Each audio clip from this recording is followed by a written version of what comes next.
आता मुंबई उपनगरातल्या टॉप 9 बातम्या पाहूयात।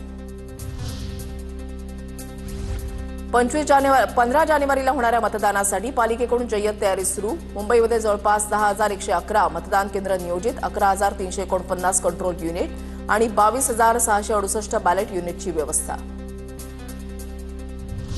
खड्ड्यांवरून सर्व महापालिकांना न्यायालयानं सुनावलं। आपली जबाबदारी योग्यरित्या पार पाडणार नसाल तर भरपाई देत रहा, न्यायालयाचे आदेश। हवेची गुणवत्ता खालावत चालल्यामुळे वायू प्रदूषणावर उपाय शोधण्याचं आवाहन मुंबई हायकोर्टानं पालिकेला केलंय। नागरिकांना जबाबदारीनं वागण्याचाही सल्ला हायकोर्टाच्या खंडपीठानं दिलाय। मुंबई आणि नवी मुंबईतील 36 प्रदूषित ठिकाणांचा पाहणी अहवाल सादर। विमानतळ परिसरातील वायू प्रदूषणाबाबत हायकोर्टाची विचारणा।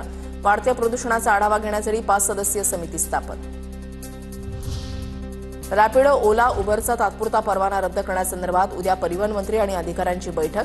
बाईक टॅक्सीला होणाऱ्या अपघातामध्ये प्रवाशांचा मृत्यू, बाईक टॅक्सी चालकानं तरुणीचा केलेला विनयभंग या घटनांमुळे परवाना रद्द करावा का या संदर्भात बैठक।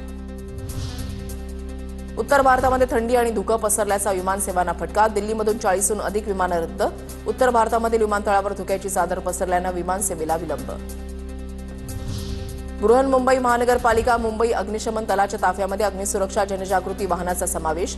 कार्यक्रमाला अतिरिक्त महानगरपालिका आयुक्त शहर डॉक्टर अश्विनी जोशी यांच्या हस्ते या वाहनांचा ताफ्यामध्ये समावेश होणार। ठाण्यामध्ये ई चलानद्वारे 1,32,00,000 रुपये जमा। लोक अदालतीमध्ये 820 खटले निकाली। वाहतूक नियमांचं उल्लंघन करणाऱ्यांचे ठाण्यामध्ये प्रमाण अधिक। डोंबिवलीमध्ये जुन्या वादाच्या रागातून तरुणाची हत्या। चाकू आणि लोखंडी रॉडनं 40हून अधिक वार करत तरुणाची हत्या। डोंबिवलीच्या रामनगर पोलीस ठाण्यामध्ये गुन्हा दाखल। सीसीटीव्हीच्या आधारे पोलिसांकडून 3 आरोपींना अटक।